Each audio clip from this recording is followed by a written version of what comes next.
Alam. Our arms and elephant, please come forward. Alam.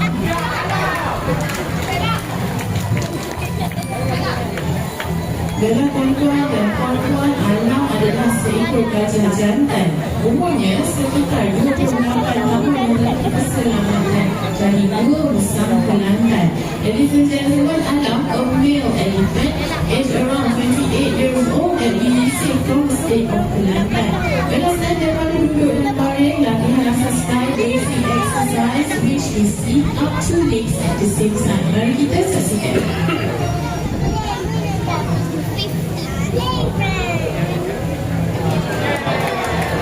Ya, untuk maklumat anda, latihan ini untuk memudahkan mahmud dan Dr. Veterina melakukan pemeriksaan pada bahagian tapak kaki dan ada 2 cara. Pertama, berdiri atau standby mode dan apabila berasa sedikit selamat, gajah akan tidur dengan cara berbaring.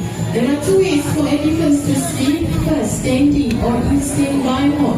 Then when the elephant feels safe, it will lie down. Mari kita saksikan.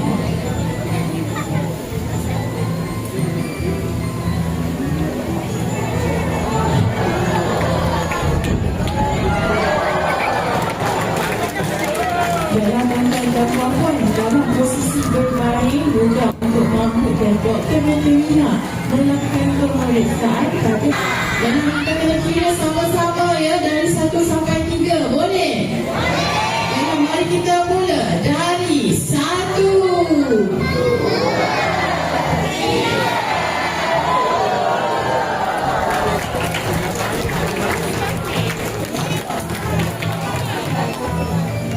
Dalam antara puan-puan ini juga adalah cara untuk mahmud naik ke atas badan gajah.